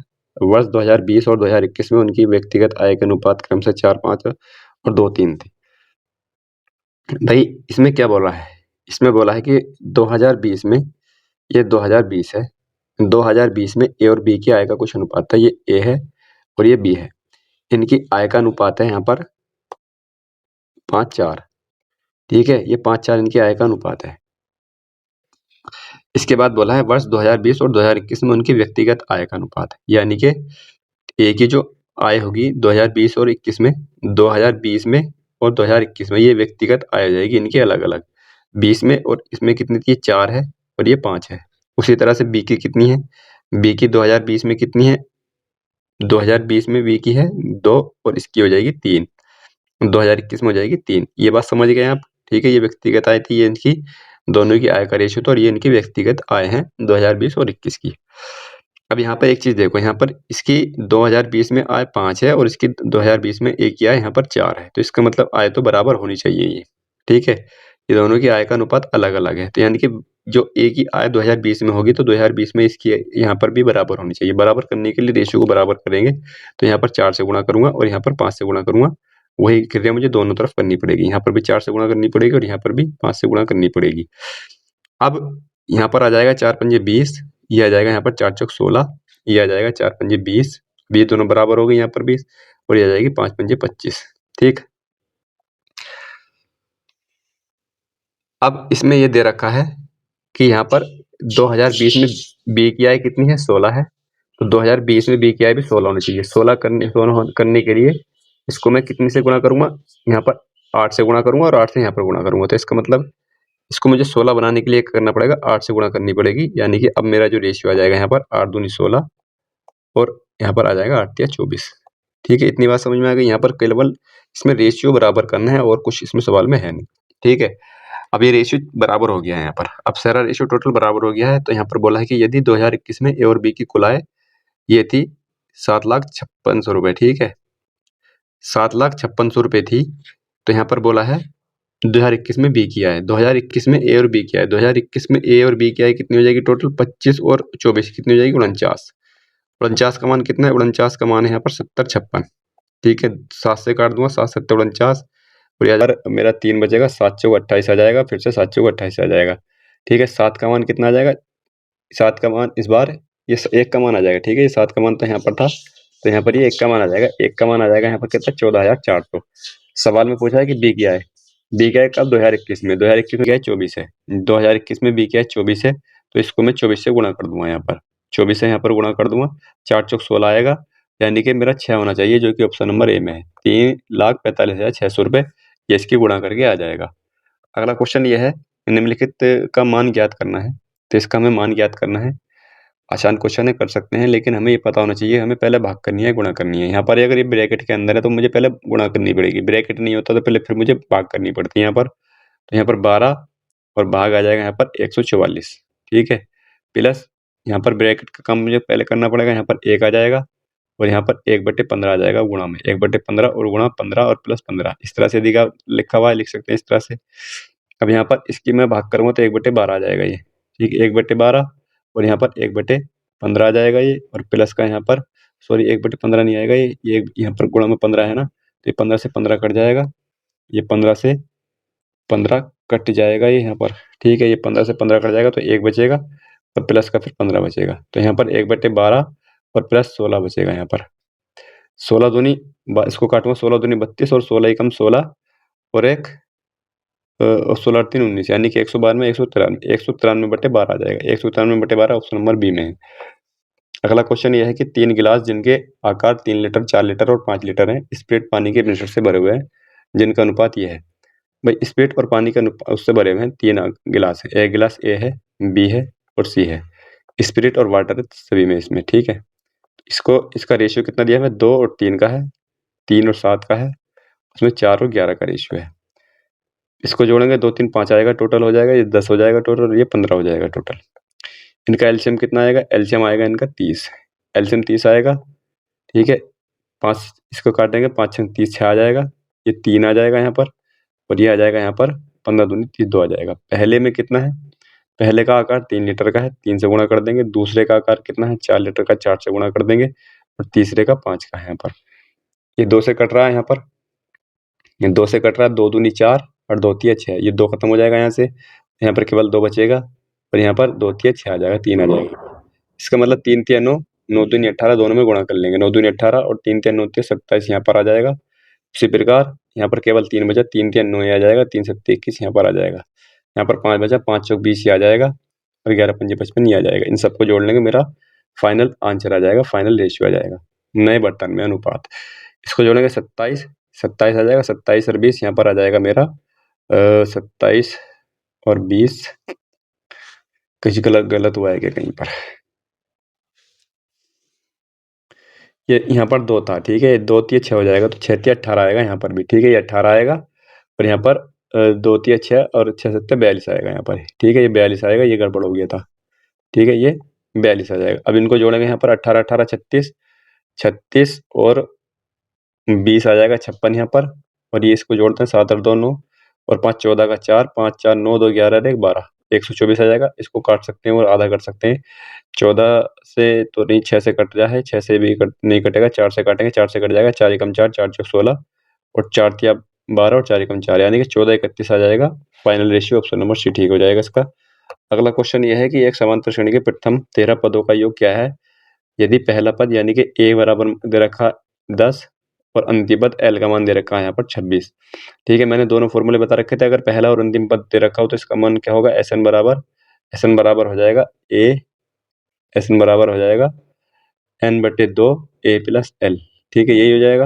अगर दोनों पद प्रथम और अंतिम पद दे रखा होगा तो एस एन का मान कितना है 13, यानी कि 13 बटे 2 का मान मुझे ज्ञात करना है, और ए प्लस एल कितना हो जाएगा 26 में से 10 जाएगा तो यहाँ पर कितना बचेगा 13 बचेगा, 26 में 16 बचेगा, सॉरी 16, 2 से काटूंगा 8 बचेगा और 13 अट्ठे 104 आ जाएगा, 13 अट्ठे 104 आ जाएगा, जो कि ऑप्शन नंबर सी में है। अगला क्वेश्चन है क्वेश्चन नंबर 22 से 26 तक ये पाई चार्ट दिया हुआ है। इसमें 2 पाई चार्ट दिए हुए हैं जिसमें से 2005 में विद्यार्थियों की संख्या है, यहाँ पर दिया हुआ है कि 2005 में विद्यार्थियों की संख्या है और ये 2006 में विद्यार्थियों की संख्या है यहाँ पर किसी कॉलेज में। तो यहाँ पर सवाल देखते हैं, सवाल में बोला है कि वर्ष 2005 और 2006 में कृषि पढ़ रहे विद्यार्थियों की संख्या के बीच क्रमश कितना अनुपात है। भाई 2005 में और 2006 में अनुपात देखना है मुझे, तो मैं ऐसे नहीं करूंगा कि मैं पहले 1900 का पहले 2005 में 1900 में कृषि का परसेंट निकालूं, ऐसा नहीं करना है, क्योंकि केवल यहाँ पर कृषि का पूछा है दोनों तरफ, 2005 में और 2006 में दोनों तरफ कृषि का पूछा है, तो यहाँ पर मैं रख दूंगा 19 गुणा 4 ही रख दूंगा यहाँ पर। क्यों? क्योंकि मैं अगर 4% करूंगा तो 2 सीवर कट जाएंगे यहाँ, और 2006 में देखता हूँ तो 2006 में 3% है, 3% है 2400 का, यानी कि 24 गुणा 3 आ जाएगा यहाँ पर। ठीक है, इतना कर सकता हूँ, 4 छंग 24 यानी कि 19:18 आ जाएगा इसका। 4 से इसको काटूंगा 6 बार जाएगा यहाँ पर, और 6 × 18 हो जाएगा, 19:18 ऑप्शन नंबर सी ठीक हो जाएगा इसका। ठीक है, अगला क्वेश्चन इसी में ही है। वर्ष 2005 में चिकित्सा शास्त्र पढ़ रहे विद्यार्थियों की संख्या वर्ष 2005 में विज्ञान इंजीनियरिंग और चिकित्सा शास्त्र पढ़ रहे विद्यार्थियों की मिलाकर संख्या का कितने प्रतिशत है यहाँ पर। ठीक है, तो इस सवाल को कैसे करेंगे, इसमें देखो 2005 में चिकित्सा शास्त्र पढ़ रहे हैं, 2005 में 1900 है और चिकित्सा शास्त्र कितने पढ़ रहे हैं, इसमें क्या पूछा, परसेंट पूछा है, कितना परसेंट है यहाँ पर 2005 में ही पूछा है केवल। ठीक है, तो यहाँ पर 2005 में पूछा है तो मुझे 1900 की भी जरूरत नहीं पड़ेगी अब यहाँ पर, तो मुझे केवल यहाँ पर देखना चिकित्सा शास्त्र कितने पढ़ रहे हैं, यहाँ पर 9% पढ़ रहे हैं यहाँ पर। ठीक है, 9% पढ़ रहे हैं, सॉरी अनुपात निकाल लिया मैंने यहाँ पर, ये 9% पढ़ रहे हैं। इसके बाद मुझे देखना है कि 2005 में ही विज्ञान इंजीनियरिंग और चिकित्सा शास्त्र, विज्ञान 24%, इंजीनियरिंग 15% और चिकित्सा शास्त्र 9%, टोटल कितना हो जाएगा जोड़ करके, ये 24 और 15 39 हो जाएगा, 39 में 48 हो जाएगा। ठीक है, यानी कि 48% हो जाएंगे टोटल। तो यही पूछा है कि 9% 48% का कितना प्रतिशत है। यहाँ पर मैं इनका रेशियो ले सकता हूँ, 3 अनुपात आ जाएगा यहाँ पर, 3 × 3 3 × 18 यानी कि 3:16 आ जाएगा यहाँ पर। ठीक है, 3:16 आ गया तो मुझे 3 निकालना है, 3:16 का कितने प्रतिशत है निकाल सकता हूँ, कर सकता हूँ इसको, या इसको मैं इस तरह से भी लिख सकता हूँ, 3 गुणा 25/4 यानी कि 25 या 75/4 भी लिख सकता हूँ इसको मैं। ठीक है भाई, 75/4 लिख सकता हूँ, इसको 4 से काटूंगा, 4 × 4 एक बार जाएगा और 1 के साथ 2 ऑप्शन है वैसे तो, 4 × 4 बचेंगे यहाँ पर 3 और ये बचेगा 4 अट्ठे 32, बचेंगे फिर से 3, 4 7 28 और 4 पंजे 20, यानी कि 18.75 हो जाएगा, ऑप्शन नंबर डी ठीक हो जाएगा इसका। कटा क्वेश्चन है 24वां। अगला क्वेश्चन 24वां है कि वर्ष 2005 और 2006 में मिलाकर कला पढ़ने वाले विद्यार्थियों की संख्या इन 2 वर्षों में सभी अनुशासनों में मिलाकर पढ़ने वाले विद्यार्थियों की कुल संख्या का लगभग कितने प्रतिशत है? तो भाई कुल संख्या तो कितनी है सभी अनुशासनों में? कुल संख्या तो 2400 और 1900 यानी कि 4300 है। टोटल तो मेरे पास 4300 आ गया यहाँ पर, ठीक है। टोटल 4300 आ गया, लेकिन मुझे जब मैं परसेंट निकालूंगा तो मुझे केवल 4300 की जगह 43 ही रखना, नीचे तो मेरे पास केवल 43 आ गया यहाँ पर। इसका मतलब ये है कि अब मुझे इसमें लगभग पूछ लिया यहाँ पर। अगर लगभग ना पूछा होता तो मैं 43 का मल्टीपल भी देख सकता था यहाँ पर, ठीक है। तो यहाँ पर मैं आगे देखता हूँ, आगे मुझे क्या करना पड़ेगा। 2005 और 2006 में कला के 2005 में कितने हैं भाई? कला के 12% तो 12 गुणा 19 हो जाएगा, ठीक। 12 गुणा 19 हो जाएगा और प्लस 2006 में देखता हूँ तो 11% है, तो 11 गुणा 24 हो जाएगा यहाँ पर। 11 गुणा 24 हो जाएगा ये, 11 गुणा 24। इनको जोड़ करके इनका परसेंट निकालना है मुझे। 19 दूनी 38 का 8 आ जाएगा और 19 का नाम 19 और ये आ जाएगा यहाँ पर 222, 228 हो जाएगा और प्लस का यहाँ पर ये आ जाएगा 11 चौक 44 और 11 दूनी 22 यानी कि 264 आ जाएगा बट्टे 43 आ जाएगा, ठीक है। इसको जब मैं कैलकुलेट करूँगा यहाँ पर 8 6 14 का 4 आ जाएगा। इसको जोड़ता हूँ, 8 6 14 का 4, 6 2 8 और 1 9 और ये आ जाएगा 2 8 2 4, ठीक है। 494 को मुझे 43 से भाग करना है। 494 को मुझे 43 से भाग करूँगा तो मैं ये एक बार जाएगा यहाँ पर, ठीक है। 43 कम 43 आ जाएगा, बचेंगे कितने यहाँ पर? यहाँ पर बचेंगे 3, यानी कि ये 10 पॉइंट कुछ जाएगा, 10 पॉइंट कुछ जाएगा यानी कि 5 से बड़ी संख्या आएगी, तो इसका मतलब 11% इसका लगभग 11% हो जाएगा। ऑप्शन नंबर बी ठीक हो जाएगा इसका, ठीक है। 25वां भी इसी में दिया हुआ है, 25वां इसी में ही है। तो 25वां कह रहा है कि वर्ष 2005 से 2006 में विज्ञान पढ़ रहे विद्यार्थियों की संख्या में प्रतिशत वृद्धि या कमी क्या है? तो विज्ञान कहाँ पर है? विज्ञान है ये, विज्ञान 24% है। 1900 का 24% यानी कितना हो जाएगा? ये 24 गुणा 19, ठीक है। और 2006 में विज्ञान कितने पढ़ रहे हैं भाई? ये है यहाँ पर 25% है 2400 का, 1900 का, ये सॉरी यहाँ पर 25% है 2400 का, ये 25% है यहाँ पर 2400 का, ठीक है। तो ये बोला है कि इसमें कितनी कमी या वृद्धि होगी, तो यार सी बात है यहाँ पर वृद्धि हो रही है, वृद्धि हो रही है, साफ दिख रहा है यहाँ पर। तो यहाँ पर कितनी वृद्धि हो रही है? 24 कॉमन आ रहा है यानी कि 24 गुणा 6, 24 गुणा 6 की वृद्धि हो रही है। कितने से वृद्धि हो रही है? 24 गुणा 6 से वृद्धि हो रही है, ठीक है। 24 गुणा 19 से वृद्धि हो रही है यहाँ पर, ये 19 से वृद्धि हो रही है ना यहाँ पर। 24 गुणा 19, 24 से 24 कट जाएगा तो 600 बटे 19 इसका आंसर आ जाएगा। 600 बटे 19 आ जाएगा। इसको अगर हम काटते हैं तो 19 या 57 आएगा यहाँ पर, 19 या 57 बचेंगे 3 और यहाँ पर आ जाएगा,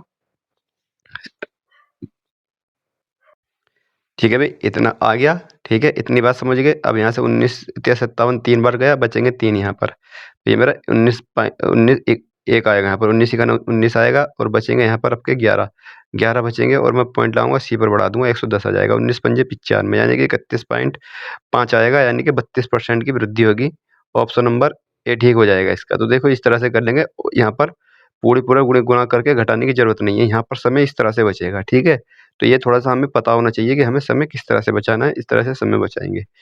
अगला क्वेश्चन यहाँ पर यह है कि वर्ष 2005 में प्रबंधन पढ़ रहे विद्यार्थियों की संख्या वर्ष 2006 में कला पढ़ रहे विद्यार्थियों की संख्या के बीच का अनुपात क्या है? यानी कि सेम पहले के सवाल की तरह हो गया। ये 2005 में प्रबंधन कौन पढ़ रहे हैं भाई? 2005 में 8% है, तो यानी कि 8 गुणा 19 आ जाएगा यहाँ पर, ठीक है। अनुपात किससे चाहिए? अनुपात चाहिए 2006 में कला पढ़ रहे छात्रों से। 2006 में कला 11% पढ़ रहे हैं, यानी कि 11 गुणा 24 से अनुपात चाहिए। 8 या 24 आ जाएगा, 19 अनुपात 33 आ जाएगा इसका, ठीक है भाई। 19 अनुपात 33, 2 क्वेश्चन एक जैसे हो गए ये। अगला क्वेश्चन यह है यहाँ पर, निम्नलिखित में से कौन सा है, कौन से कथन सत्य है बताना है यहाँ पर। पहला कथन यह है यहाँ पर, इसमें दिया हुआ है कि 3 की पावर 202, 3 की पावर 2002 है, ठीक है, और माइनस का 1।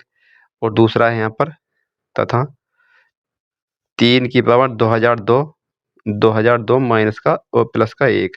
ये बताना है कि इनका महत्तम समापवर्तक 4 है क्या? 4 है क्या इनका महत्तम समापवर्तक? अगर महत्तम समापवर्तक इनका 4 है तो जाहिर सी बात है 4 इनको काट रहा होगा। यानी कि महत्तम समापवर्तक तभी होगा दोनों का जब 4 इन दोनों को काट रहा होगा, ठीक।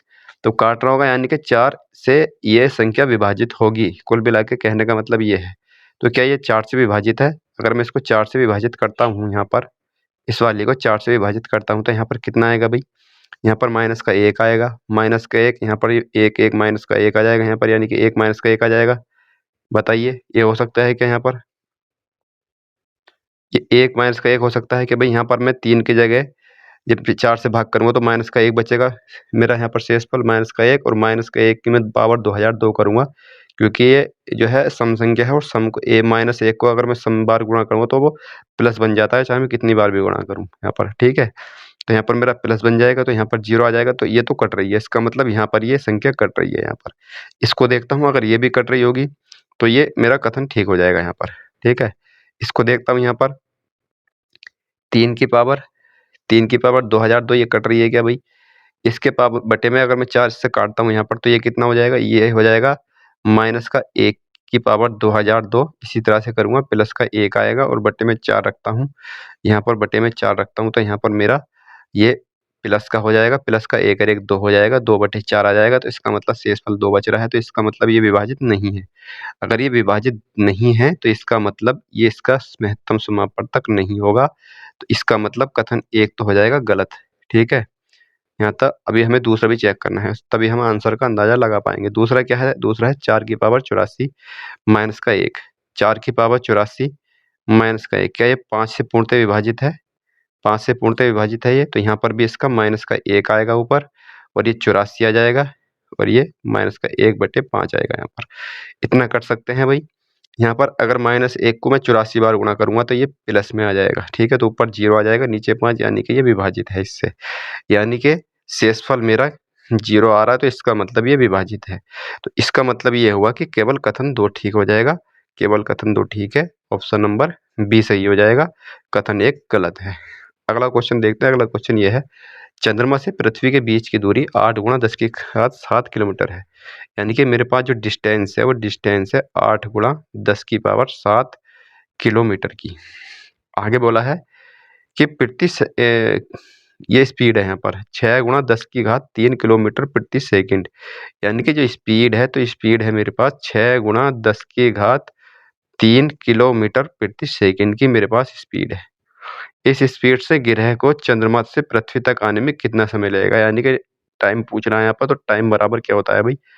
स्पीड बराबर होता है डिस्टेंस बटे टी, यानी कि टी का मान हो जाएगा डिस्टेंस बटे स्पीड। कुछ भी कर सकते हैं, तीनों का इससे निकाल सकते हैं यहाँ पर। तो इसका मतलब मैं इसको इस तरह से रखूँगा, 10⁻7 आ जाएगा यहाँ पर, किलोमीटर आ जाएगा, और नीचे आ जाएगा मेरे पास यहाँ पर 6 × 10⁻5 किलोमीटर प्रति सेकंड। किलोमीटर से किलोमीटर कट जाएगा तो सेकंड बचेगा, कुछ भी चेंज करने की जरूरत नहीं है इनको। तो यहाँ पर केवल मुझे यही कैलकुलेट करना, तो यहाँ पर इसको देखूंगा तो ये 800 आ जाएगा, और ये 800/6 आ जाएगा, यानी कि इसको मैं 2 से काटता हूँ तो 2 चौक 8, यानी कि 400/3 आ जाएगा।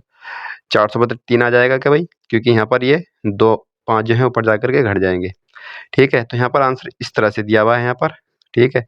तो मैं इसको इस तरह से कन्वर्ट करने के लिए क्या करूँगा, मैं इसके इससे भाग करूँगा, यहाँ पर इसके भाग करता हूँ तो ये मेरे पास 3 एकम 3 आ जाएगा, ठीक है।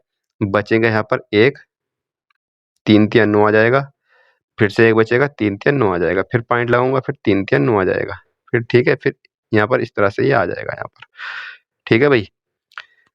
133.3 सेकंड आएगा यहाँ पर, 133.3 सेकंड आएगा। इसको अगर मैं इस फॉर्म में कन्वर्ट करता हूँ, यानी कि ये मेरा जो आंसर होना चाहिए या तो डी होना चाहिए या बी होना चाहिए, यानी कि मुझे इस तरह से कन्वर्ट करना है। अगर मुझे इसको 1.33 लिखता हूँ, 1.33 लिखता हूँ, तो 2 मेरे ये जो पॉइंट है ना 2, ये आगे खिंचक जाएंगे। आगे खिंचकाने के लिए मैं क्या करूँगा, आगे खिंचकाने के लिए मैं यहाँ पर आगे खिंचकाने के लिए मैं क्या करूँगा, यहाँ पर 2 और बढ़ा दूंगा यहाँ पर, ठीक है। तो मेरा आंसर इस तरह से आना चाहिए था, लेकिन आंसर मेरा गलत आ रहा है। तो इसका मतलब मुझसे कहीं गलती हुई है। गलती कहाँ पर हुई है देखते हैं। यहाँ पर ये 10⁻5 है, गलती मेरी यहाँ पर हुई है, मैंने पकड़ ली है। यहाँ पर 10⁻3 था, मैंने 10⁻5 रखा हुआ है, ये इस तरह से, ये 10⁻3 था यहाँ पर, ठीक भाई। तो ये थोड़ी सी गलती हो गई, कोई दिक्कत नहीं यहाँ पर। तो यहाँ पर ये 4 आना चाहिए था ऊपर, तो यानी कि 2 सिफर और होने चाहिए थे, यानी कि 10⁻4 होना चाहिए था। तो यहाँ पर अब मेरा सही हो जाएगा, 1.33 × 10⁻4 सेकंड आ जाएगा, जो कि ऑप्शन नंबर बी में है। तो इस तरह से कर लेंगे, कोई दिक्कत भाई। अगला क्वेश्चन यहाँ पर यह है कि एक बेलनाकार छड़ का बाह्य वक्र पृष्ठीय क्षेत्रफल 6200 सेंटीमीटर है, सेंटीमीटर स्क्वायर है यहाँ पर। यदि छड़ की लंबाई 32 सेंटीमीटर, छड़ की बाह्य त्रिज्या दशमलव के 2 स्थानों तक ज्ञात कीजिए। यानी कि केवल वक्र पृष्ठ की इसमें बात की गई है, ठीक है। बाह्य त्रिज्या से कोई मतलब नहीं है, यहाँ पर बाह्य त्रिज्या की बात की गई है, तो यहाँ पर बाह्य वक्र पृष्ठ दिया हुआ है, यहाँ पर बाह्य त्रिज्या दी गई है। तो कुल मिलाकर के बेलनाकार बर्तन का जो बेलन का जो वक्र पृष्ठ होगा कितना होगा, कर्व एरिया, तो वो हो जाएगा यहाँ पर 2πRh, ठीक है भाई, 2πRh हो जाएगा। और यहाँ पर कितना दिया हुआ है, 6200 सेंटीमीटर दिया हुआ है, 6200 सेंटीमीटर स्क्वायर दिया हुआ है। और छड़ की लंबाई कितनी दी हुई है, 2 गुणा 22/7 रख सकता हूँ इसको मैं। इसकी छड़ की लंबाई दी हुई है 32 सेंटीमीटर। और इसके अलावा छड़ की त्रिज्या यानी कि आर इसमें ज्ञात करना हमें, आर हमें ज्ञात करना है यहाँ पर, ठीक है भाई। तो यहाँ पर कुछ कट रहा है क्या, कुछ भी नहीं कट रहा है यहाँ पर। तो यहाँ पर इस 2 से ये कट रहा है 31 बार, केवल ये कट रहा है 31 बार। यहाँ पर 3100 आ जाएगा भाई, 3100 आ जाएगा। और यहाँ पर ये 32 भी कट रहा है वैसे तो, ठीक है। और ये 32 अभी मैं बाद में काटता हूँ, देखता हूँ इसमें क्या हो सकता है। इसमें 32 और गुणा 22 आ जाएगा, ये मुझे कैलकुलेट करना पड़ेगा। कैलकुलेट करने से मेरा आंसर यहाँ से आएगा, ठीक है भाई। तो यहाँ पर मुझे क्या करना पड़ेगा, मैं इसको छोटा सा और छोटा कर सकता हूँ वैसे, तो मुझे इसमें समय नहीं बर्बाद करना। मुझे क्या करना पड़ेगा, देखो यहाँ पर केवल मैं इसको 3100 ही रहने दूंगा, ठीक है भाई, 3100 रहने दूंगा। 32 की और 22 की गुणा करूंगा मैं, ठीक है, 32 की और 22 की गुणा करूंगा, 32 दूनी 64, ठीक है, ये आ जाएगा 640 और 32 दूनी 64 ये आ जाएगा। तो यानी कि 4 या 704 आ जाएगी इनकी गुणा, ठीक है भाई, इनकी गुणा 704 आ जाएगी, ठीक है, 704 इनकी गुणा आ जाएगी, ठीक है भाई। ये 7 और रह गया था यहाँ पर, ठीक है, ये 7 और रह गया यहाँ पर, ये 7 और आना था यहाँ पर, ठीक है भाई। 704 इसकी गुणा आ जाएगी। तो मैं क्या करूंगा, अब 3100 की भी 7 से इसकी भी करनी पड़ेगी मुझे, यहाँ पर इसकी मैं डायरेक्टली गुणा रख लूँगा यहाँ पर। तो ये आ जाएगा 7 एकम 7 और 7 या 21, यानी कि ये आ जाएगा 21,700/704। इतना कर सकते हैं भाई। इतना करने के बाद यहाँ पर मुझे इससे भाग डायरेक्टली कर देनी है यहाँ पर, ठीक है। इसको मैं काटने से बेहतर है कि मैं इसको यहाँ पर डायरेक्टली गुणा कर दूं, यहाँ पर भाग कर दूं। 7 की 21 यानी कि 3 बार जाएगा ये, 2112 आएगा, यानी कि 3 बार जाएगा। तो 3 बार में तो 2 ऑप्शन है यहाँ पर, 3 ऑप्शन है बल्कि, ठीक है, यहाँ पर 3 ऑप्शन है। तो मुझे कुछ करना पड़ेगा यहाँ पर। ये 2100 को मैं यहाँ पर 21,700 है यहाँ पर, 21,700 को मैं 704 से अगर मैं भाग करता हूँ तो ये मेरा आ जाएगा यहाँ पर 2112 आ जाएगा, ठीक है।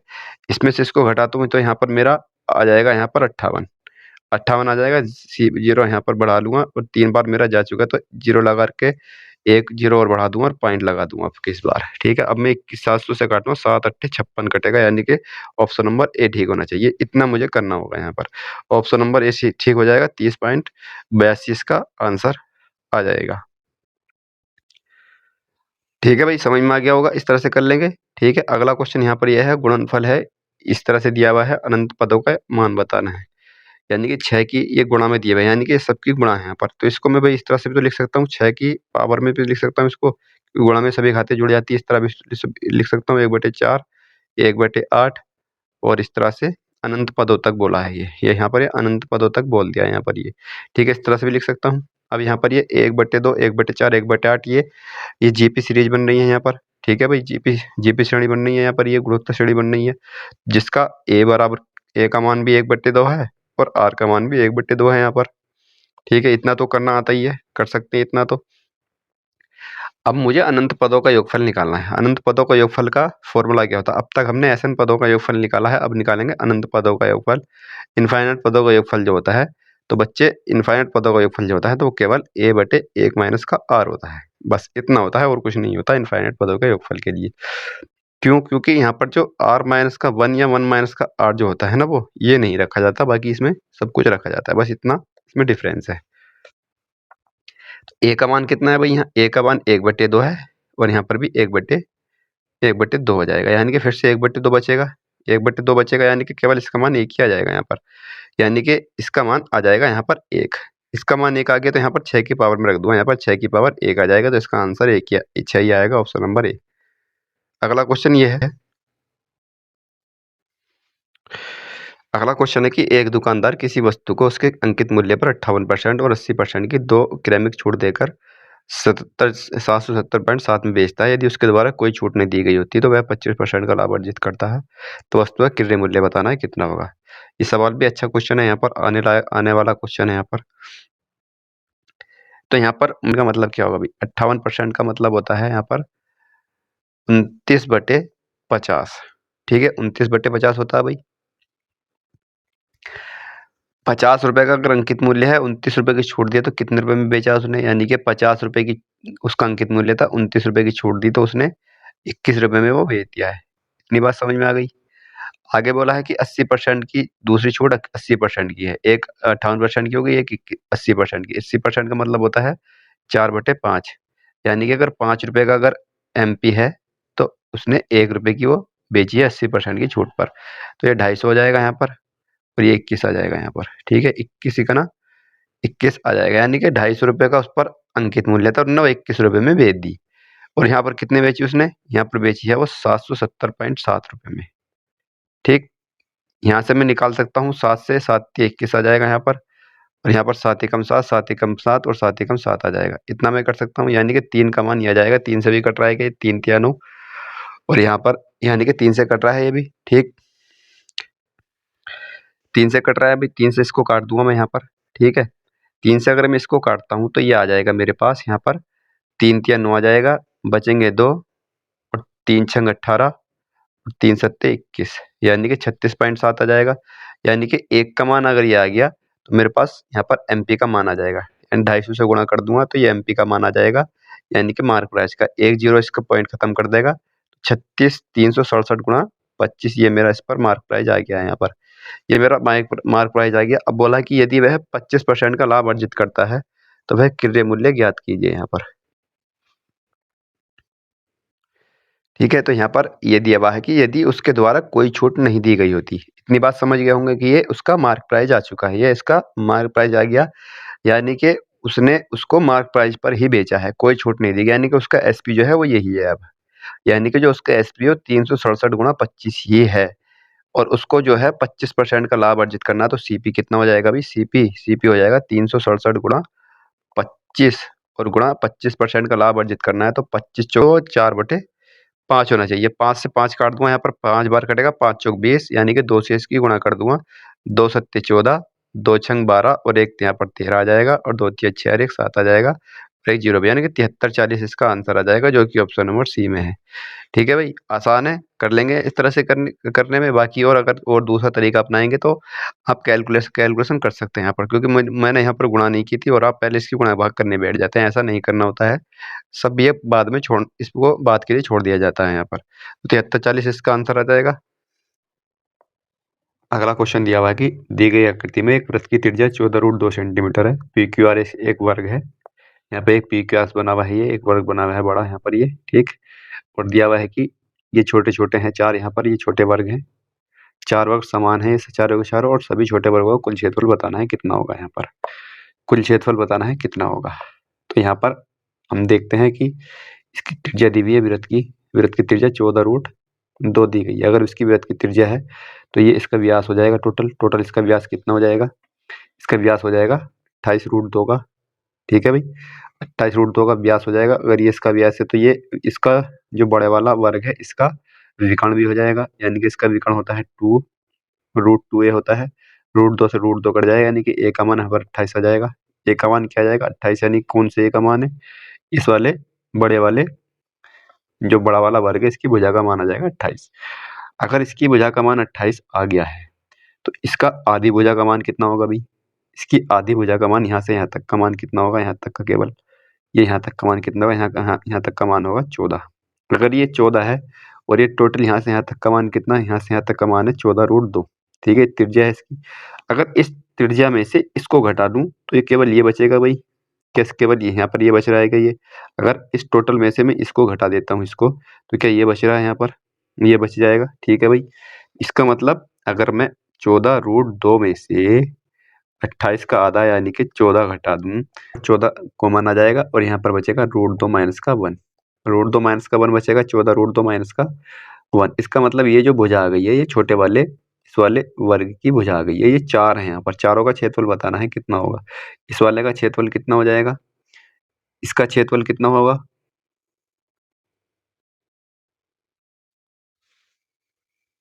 इसका क्षेत्रफल आ जाएगा भुजा का वर्ग, ठीक है भाई, यानी कि इसका वर्ग। तो पहले मैं इसको छोटा कर सकता हूँ क्या, यहाँ पर 14 और √2 का मान कितना होता है? √2 का मान होता है 1.4, यानी कि 1.414 होता है वैसे तो। माइनस का 1 घटेगा यहाँ पर, तो 1 घट जाएगा, 0.4 बचेगा, यानी कि 0.4 अगर मैं घटाता हूँ तो ये मेरा बचेगा यहाँ से 2/5 आ जाएगा, और 14 दूनी यहाँ पर 28 आ जाएगा, और 28 दूनी 56 आ जाएगा, यानी कि 5.6 आ जाएगा क्या भाई? यहाँ से अगर मैं इसको देखता हूँ कि 14 आ जाएगा यहाँ पर, और 14 गुणा यहाँ पर आ जाएगा 0.4, पॉइंट हटाता हूँ, सी पर बढ़ जाएगा, यानी कि 2 दूनी 4, 2 पंचे 10, 14 दूनी 28 आ जाएगा यहाँ पर, ठीक है। और 28 को अगर मैं इससे काटता हूँ तो ये 5 पंजे 25 और 5 छंग 30, ठीक है। मैं इसी चीज़ में बोल रहा था 5.6 इसका आ जाएगा यहाँ पर, ये 5.6 आ जाएगा यहाँ पर। इसकी जो मान है यहाँ पर 5.6 भी लिख सकता हूँ भाई। अब इसका भुजा का वर्ग निकालना है मुझे, 4 गुणा भुजा का वर्ग निकालना है, 4 गुणा भुजा का वर्ग, 5.6 गुणा 5.6, ये मान मुझे ज्ञात करना है टोटल यहाँ पर। अब ये मुझे ज्ञात करना है, कैसे ज्ञात करूंगा? 56 का वर्ग निकालूंगा पहले मैं। भाई 56 का वर्ग कितना होता है? 56 का वर्ग निकालने के लिए 56 को इस तरह से रखेंगे, 6 का वर्ग कितना हो जाएगा? 6 का वर्ग 36 आ जाएगा, 5 छंग 30, 30 दूनी 60, 60 और 3 63 का 3 हाथ से लगेंगे 6, 5 पंजे 30 और 1 31, 31 36 इसका वर्ग होता है 56 का। और 4 से गुणा करूंगा तो कितना आएगा? 4 से गुणा करूंगा तो ये आएगा मेरे पास 4 छंग 24 का 4 आ जाएगा, 4 तिया 12 और 2 14 आ जाएगा, और 4 एकम 4 1 5 आ जाएगा, और 4 तिया 12 यहाँ पर आ जाएगा मेरा 4 तिया 12, यानी कि 12,544। और पॉइंट कहाँ लगेगा भाई? ये दो हैं, एक ये है और एक ये है, तो पॉइंट मेरा यहाँ पर लगेगा 125.44, ऑप्शन नंबर बी में है, ठीक है। इस तरह से कर लेंगे इसको। अगला क्वेश्चन ये है यहाँ पर, एक व्यक्ति ने 6% साधारण वार्षिक ब्याज की दर से 2 वर्षों के लिए 50,500 निवेश किया। 2 वर्षों के बाद उसे मिलने वाली राशि, आसान क्वेश्चन निकाल लेंगे यहाँ पर। 50,500 का 6% की वार्षिक दर से 2 साल का ब्याज निकालना है, यही तो निकलेगा भाई। बटे में 100 आ जाएगा, दोनों उसी पर कट जाएंगे, 6 दूनी 12, 12 पंजे 60 और 12 पंजे 60 आ जाएगा, निकाल लेंगे। आसान है ये तो क्वेश्चन, ठीक। ये अच्छा, मिलने वाली राशि में साधारण ब्याज नहीं पूछा है भाई इसमें। यहाँ पर देखो 60-60 ऑप्शन में है यहाँ पर, ठीक।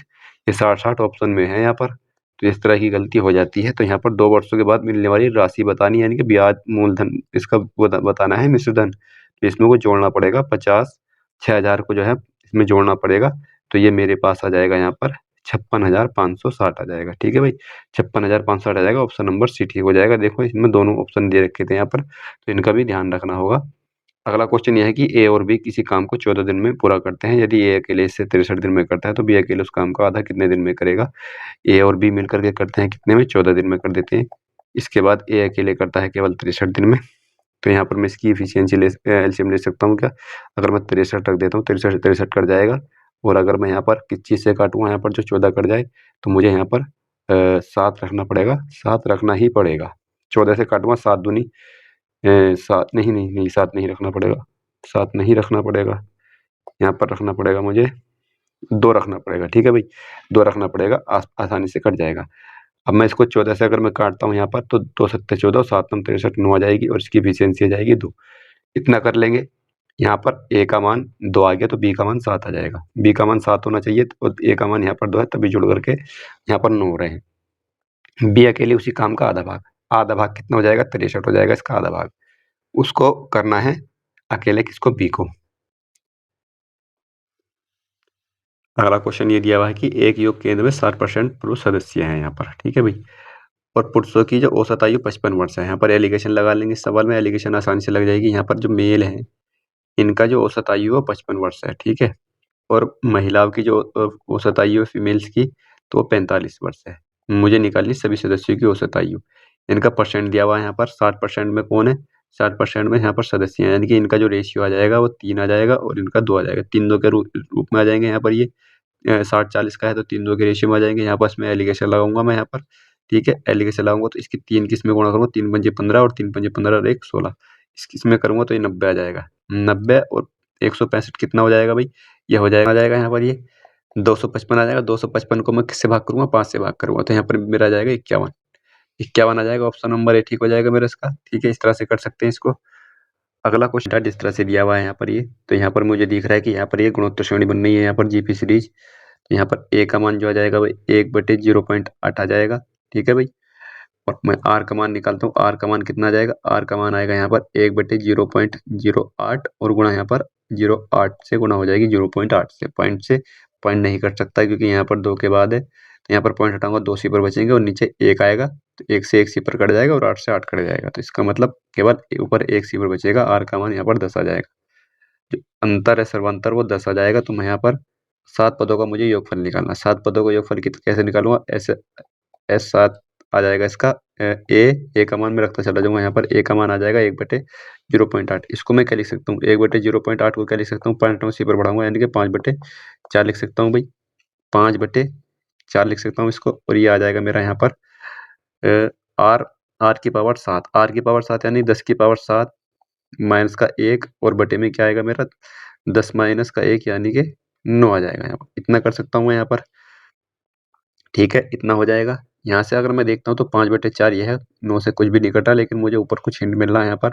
10 की पावर 7 में से अगर मैं 1 घटाऊंगा तो ये कितने बचेंगे? यहाँ पर 0 7 0 रहेंगे, 1 ही रहेगा, यानी कि 8 टोटल संख्या रहेंगी। अगर 1 घटाऊंगा तो यहाँ पर 7 बार 9 आ जाएगा। ठीक है, 7 बार 9 आ जाएगा और 9 से 9 काटो तो 7 बार 1 आएगा यहाँ पर। ठीक है भाई, 7 बार 1 आ जाएगा यहाँ पर। ये कितनी बार हो गया? 6 बार 7 बार, 7 बार 1 हो गया, यानी कि ये 5 बार 1 हो जाएगा। ये 7 बार 5 हो जाएगा, सॉरी। ठीक है, इतना हो जाएगा और बटे में फिर मैं 4 से भाग करूंगा इसको, तो कितना आएगा भाई? यहाँ से 4 से भाग करूंगा, 4 एकम 4 आ जाएगा। यहाँ पर कितना बचेगा? यहाँ पर बचेगा 1, 4 दिया 12 आ जाएगा। फिर यहाँ पर मेरा 2 बचेगा और एक इधर को 4 सत्ते 28 आ जाएगा। 4 अट्ठे 12 और 3 4 अट्ठे 32 आएगा यहाँ पर। फिर से यहाँ पर मेरा कितना बचेगा? 3 बचेगा। 4 अट्ठे 32 आ जाएगा। इस तरह से होता चलाएगा। फिर 4 अट्ठे 32, 4 अट्ठे 32 और 4 अट्ठे 32। अब पॉइंट यहाँ लगेगा, यानी कि मेरा जो पॉइंट लगेगा, मेरा पॉइंट लगेगा यहाँ पर ये 5 5 8 के बाद, तो 5 8 के बाद लगेगा। तो यहाँ पर मेरा 5 8 के बाद लग रहा है, तो किस में है 5 8? 1 2 3 4 5, यानी कि ऑप्शन नंबर सी ठीक हो जाएगा मेरा यहाँ पर।